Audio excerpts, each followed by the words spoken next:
"Welcome to Ridgeland Mall," yelped an obnoxious teenager stationed at the entrance of Jacob's hometown mall. "Sure," Jacob muttered, as he shuffled by the greeter, his head lowered as if to hide his face from everyone. Jacob was at the mall to get some things for his wife, Rachel. While he loathed her, and she loathed him, after 10 years of steady decay, their marriage was on the brink of collapse.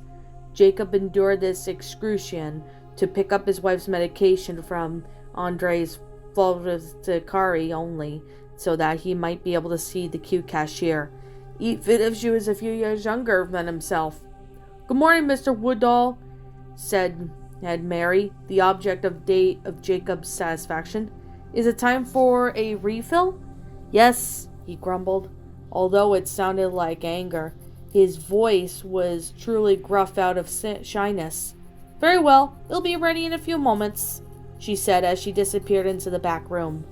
Jacob sighed and cast a gaze outwards towards the other shops in the mall and the various vendor carts that had dotted the path to credit their card debt. He then caught out of something odd outside the pharmacy, on a cart with the word "Wishes" on big, bright, bold letters.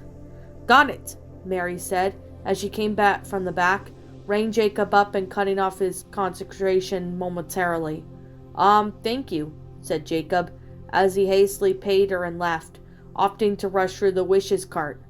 "Good morning, sir," said an oddly garbled man who stood behind a stand. "Here at Wishes, we have the wishes to change this world to be..." "Well, that's well and good," said Jacob, almost angrily, as the man's assumption that he cared about only his sales pitch was. "Do they work?" he asked incredulously. "Of course, my good man. I have the finest wishing temperatures for sale. This ring," he said, pulling out a ring from the wooden box. The ring was a simple gold band with 3 like-sized diamonds set in a row. "This ring here will grant you 3 wishes. After each wish, one of these diamonds will turn to coal, and when all 3 are gone, the ring itself will become coal." "All right. Whatever. How much does it take to cost this hoodoo-boo cost?" asked Jacob, so miserable that he was considering buying whatever the strange man was trying to sell him. The man adjusted his top hat and rolled up his sleeves into his pin suit. "This isn't anything that just anyone can have. It's the responsa... Prince, man, I need to change that world, said Jacob, so loud that people turned to stare. "For you, $100, only because I see your wish to change the world. But I must..." "Thanks," said Jacob, cutting off the man, slapping 520s in the counter on the stand, and snatching the ring. The strange man shook his head as Jacob hurried away. "Thank you," said the door greeter, as Jacob exited the mall, then transfixed on his new treasures. "I wonder how this works," Jacob asked out loud.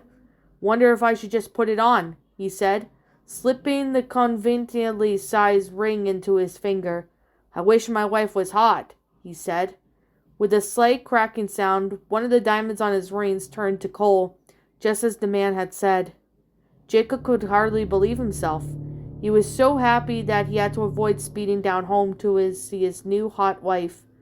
However, when he got home, he was instead met with the fire trucks around his house, blasting the remains of his home with water. "What's going on?" he shouted, as he ran up to a person wheeling a body bag on the stretcher away. "What happened to my house?" "We responded to a fire alarm here.